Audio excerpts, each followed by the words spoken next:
আসসালামু আলাইকুম। আমরা এবার আসি মৌলিক সংখ্যার পর হচ্ছে বিভাজ্য এবং ভাজক সংখ্যা নিয়ে। আমাদের এটা হচ্ছে বাস্তব অংশের অংশ, আমরা বাস্তব পাঠের অংশ। আমরা বাস্তব অংশে বলছিলাম যে বাস্তব অংশে হচ্ছে আমাদের কি থাকে, প্রথমে মৌলিক সংখ্যা থাকে, তারপর হচ্ছে বিভাজ্য এবং ভাজক সংখ্যা নির্ণয়। এটা হচ্ছে আমাদের অনেক বেশি ইম্পর্টেন্ট। এই দুইটা জায়গা কিন্তু হচ্ছে আপনার বিভিন্ন ভার্সিটি থেকে শুরু করে এবং নার্সিং থেকে শুরু করে বিভিন্ন জব সেক্টর সব জায়গাতে আসে। এখন হচ্ছে আমরা কিভাবে পড়বো ভাইয়া, আমাদের পড়তে হবে কিভাবে, এটা যদি আমরা মনে রাখি তাহলে দেখা যাবে যে খুব সুন্দরভাবে আমাদের সবকিছু হয়ে যাচ্ছে। কিভাবে ভাইয়া, প্রথমে আসে দেখেন যে এখানে সংখ্যার কথা বলছি, কিছু সংখ্যা এখানে আমরা লিখছি। আসলে এটা কি আমরা একটু বুঝবো। তাই প্রথমে প্রশ্ন আপনাকে বলা হবে যে এখানে আপনাদের প্রশ্ন, আমরা যদি কোশ্চেন করে দেই যে কোশ্চেন আপনাদের কি আসবে, যেমন কোশ্চেন যদি আমি বলি, যেমন এটার ক্ষেত্রে কাজ হয় যে নিচের কোন সংখ্যাটি 2 দ্বারা নিঃশেষে বিভাজ্য হবে, নিঃশেষে বিভাজ্য হবে। আচ্ছা, আমরা অনেকেই বুঝি না যে নিঃশেষে বিভাজ্যটা কি, তা একটু বলি। নিঃশেষে বিভাজ্য মানে হচ্ছে যে সংখ্যা দ্বারা বলবো যে নিঃশেষে বিভাজ্য হয়, অর্থাৎ ওই সংখ্যা দ্বারা যদি আমি ভাগ করি তাহলে আমার কোনো ভাগশেষ থাকবে না। খুব সিম্পলি মনে রাখবো। এখন আসি ভাইয়া যে এভাবে কিভাবে মনে রাখবো। দেখো 2 আছে আমার কাছে, তা 2 দ্বারা হচ্ছে তারপর 3 এবং 9, 4, 6 এই কয়েকটা কিন্তু সব থেকে বেশি আসে। আমরা এই কথা নিয়ে আলোচনা করছি, সামনে হচ্ছে আরো কয়েকটা অ্যাড করে দিব। তা প্রথমে আসি যে 2 দ্বারা বিভাজ্য বা 2 দ্বারা হচ্ছে নিঃশেষে বিভাজ্য হবে, এটা চেনার উপায় কি? তাহলে আমাকে মনে রাখতে হবে, আপনারা হচ্ছে একটু লিখে নেবেন, আমি আপনাদের এখানে বোঝাবো। প্রথম কথা হচ্ছে যে 2 দ্বারা নিঃশেষে বিভাজ্য তখনই হবে, তার শর্তটা হচ্ছে, হওয়ার শর্তটা আমরা একটু শর্তটা হচ্ছে সাইডে করে হচ্ছে লিখে নিব। যে আবার বলে দিচ্ছি যে 2 এর হচ্ছে নিয়মটা হচ্ছে কি, যে জোড় সংখ্যা হইতে হবে। 2 এর ক্ষেত্রে কি হইতে হবে, 2 এর ক্ষেত্রে কি হবে, অবশ্যই কি হইতে হবে, জোড় সংখ্যা হইতে হবে, অর্থাৎ লাস্ট ডিজিটটা জোড় সংখ্যা। তাহলে কি বলতো, কোন ডিজিট, লাস্ট ডিজিট মানে কি হচ্ছে যে লাস্ট সংখ্যাটা। এই দেখো আমাদের 44, 4, 8, 2, তাহলে এগুলো আমাদের কি জোড় সংখ্যা না? আমরা জানি যে জোড় সংখ্যা হচ্ছে 2, 4, 6, 8, 10, 12, 14 এরকম।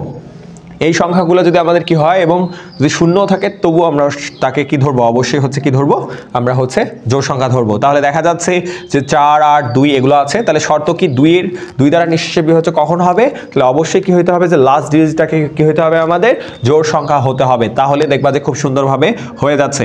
এবার আসি ভাইয়া, এবার মোর ইন্টারেস্টিং, তাহলে মোর ইন্টারেস্টিং যে পার্টটা সেটা কি ভাইয়া, মোস্ট ইন্টারেস্টিং পার্টটা হচ্ছে এটাই যে 3 এবং 9। দেখো 3 এবং হচ্ছে 9 দ্বারা নিঃশেষে বিভাজ্য কিন্তু প্রসেসটা হচ্ছে সেম।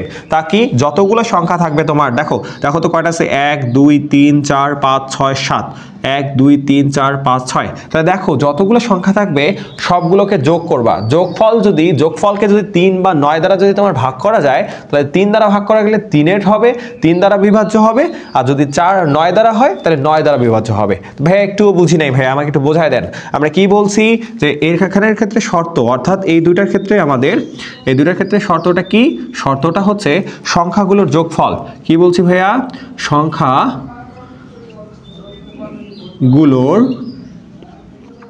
যোগফল যদি 3 দ্বারা বিভাজ্য হয়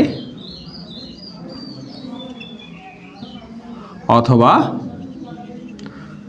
9 দ্বারা হচ্ছে কি হয়, বিভাজ্য হয়। ঠিক আছে, তাহলে কি বলতো। আচ্ছা, অনেকে আবার উল্টা পাল্টা ভাববা, আমি আবার একটু ক্লিয়ার করে দিই। কথা হচ্ছে 3 দ্বারা বিভাজ্য হলে কিন্তু 9 দ্বারা, ওটা আমরা বলতেছি না, প্রসেসটা কিন্তু সেম। অর্থাৎ 3 দ্বারা যদি দেখা যায় যে ভাগ করা যায় তাহলে 3 হবে অ্যান্সার, আর 9 দ্বারা যদি বিভাজ্য করা যায় তাহলে 9 হবে অ্যান্সার। তাহলে ভাইয়া কিভাবে একটু আমাদের বোঝায় দেন। তাহলে আমি একটা করে দিব, আপনারা হচ্ছে আরেকটা করবেন, এবং অবশ্যই হচ্ছে আপনার কমেন্ট বক্সে হচ্ছে লিখবেন। প্রথমটা হচ্ছে কি, যে আমরা যদি প্রথমটার কথায় আসি, যে প্রথমটা হচ্ছে আমাদের এটা, যে ভাইয়া কি আছে দেখো তো, সংখ্যা কি আছে, 2 যোগ 2 যোগ 4 যোগ 7 যোগ 3 যোগ 5 যোগ 4। তাহলে কি হচ্ছে ভাইয়া, 2, 2, 4, 4, 8, 8, 7, 15, 15, 3, 18, 18, 5, 23, 23, আর 4, 27। তাহলে তুমি বলো তো 27কে হচ্ছে 3 দ্বারা ভাগ করা যায় না? 27কে 3 দ্বারা ভাগ করা যায় না? 3 দ্বারা ভাগ করা যায় না? ভাগ করা যায়, তো ভাগ তো যায়, একটা পূর্ণ সংখ্যা তো আসে। তো দ্যাট মিনস 3 দ্বারা বিভাজ্য হবে, অর্থাৎ 3 দ্বারা বিভাজ্য হবে। আবার দেখো এই 27কে কিন্তু কি করা যায়, দেখো তো এই 27কে হচ্ছে 9 দ্বারা ভাগ করা যায় না? দেখো তো 9 দ্বারা ভাগ করা যায় না। তাহলে কি হবে আমাদের, এই যে সংখ্যাটা আছে, দেখো যে সংখ্যাটা এটা দেখতেছো, এটা 3 দ্বারাও বিভাজ্য হবে, এটা 9 দ্বারাও বিভাজ্য হবে। আপনাদের জন্য হোমওয়ার্ক হচ্ছে আপনারা যারা ভিডিওটা দেখতেছেন, এই যে আমরা একটা সংখ্যা দিচ্ছি, দেখো 7 6 5 4 3 8। যদি দেখা না যায় তাহলে একটু ভালো করে শুনে লিখবেন 7 6 5 4 3 8। অর্থাৎ এই সংখ্যাটা আমাদের 3 দ্বারা বিভাজ্য হবে, 9 দ্বারা বিভাজ্য হবে না 3 এবং 9 উভয় দ্বারা বিভাজ্য হবে, আমরা হচ্ছে এটা দেখব। তাহলে 3 এবং 9 দ্বারা বিভাজ্য হওয়ার শর্ত কি বললাম ভাইয়া? তাহলে হচ্ছে যতগুলো সংখ্যা থাকবে সবগুলো সংখ্যা যোগ করবা, যোগ করার পর কি করবা, দেখবা যে 3 দ্বারা বিভাজ্য করা মানে ভাগ করা যাচ্ছে না 9 দ্বারা ভাগ করা যাচ্ছে। দুইটাই যায় তাহলে দুটোই হবে, যে কোনো একটা হলে যে কোনো একটা হবে। তারপর কি ভাইয়া 4। এবার আসবো আমরা 4-এর ক্ষেত্রে। তাহলে 4-এর ক্ষেত্রে আমরা দেখবো, এবার দেখবো আমরা 4 দ্বারা সংখ্যাটা। তাহলে 4 দ্বারা হচ্ছে ভাই আমরা কিভাবে মনে রাখবো? অবশ্যই মনে রাখতে হবে যে দেখো লাস্ট যে ডিজিট আছে, লাস্ট দুইটা ডিজিট। তাহলে 4 দ্বারা কি বললাম ভাইয়া? লাস্ট দুইটা ডিজিট। লাস্ট দুইটা ডিজিট যদি ভাগ করা যায় তাহলে কি বললাম ভাইয়া বলো তো? লাস্ট দুইটা ডিজিট যদি ভাগ করা যায় তাহলে হচ্ছে আমরা দেখবো, দেখো 56 8 77। দেখো 56 যাবে, 8 যাবে, 77 যাবে না। কেন যাবে না? কেন ভাইয়া আমরা বললাম? কারণ দেখো যে 77-এ হচ্ছে দেখো 4 15 60, তাহলে হচ্ছে আর 17 লাগে, তাহলে 17কে তো 4 দ্বারা ভাগ করা যায় না, তাহলে এটা আমরা ভাগ করতে পারবো না। এটা কিন্তু ভাগ করতে পারবো, 4 2 8।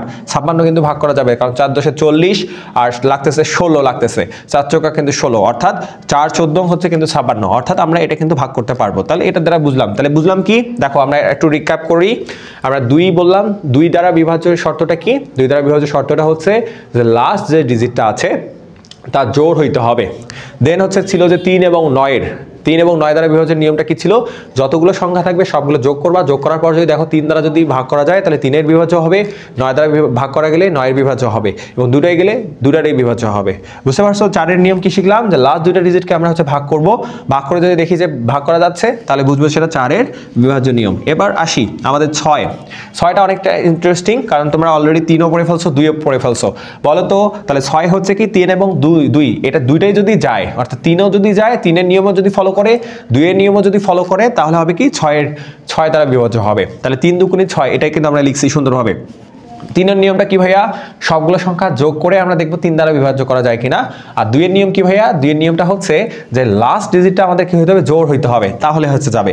দেখো যে প্রথমে 2-এর নিয়মটা যদি আমরা দেখি, দেখো যে 6 লাস্ট ডিজিটটা কত? 6 কিন্তু আমাদের জোড় সংখ্যা, দ্যাট মিনস আমাদের 2 দ্বারা বিভাজ্য হবে, 2 দ্বারা বিভাজ্য হবে। এবার 3-এর নিয়ম কি ভাইয়া? 3-এর নিয়মটা হচ্ছে যে যতগুলো সংখ্যা থাকবে সবগুলো আমাদের যোগ করতে হয়। তাহলে 7 যোগ 5 যোগ 4 যোগ 3 2 যোগ 2 যোগ 6। দেখো 7 আর 5 12, 12 আর 4 16, 16 আর 3 19, 20 21, 21 আর 6 27।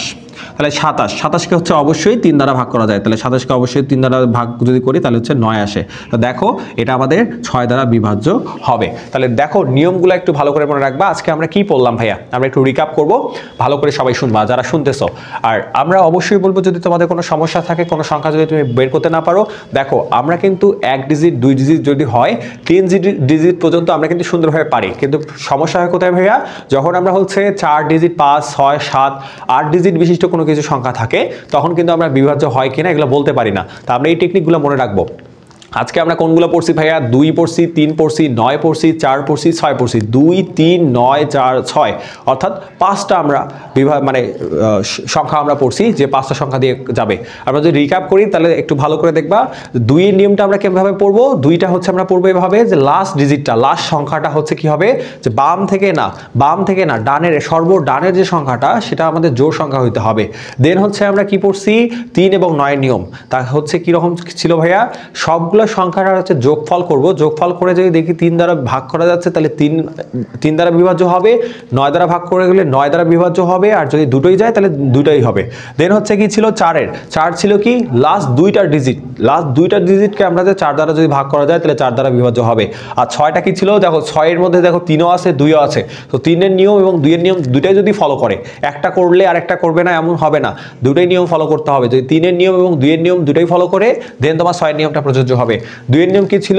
যে লাস্ট ডিজিটটা আমাদের জোড় সংখ্যা হইতে হবে। দেখো 6 আছে, 6 কিন্তু জোড় সংখ্যা।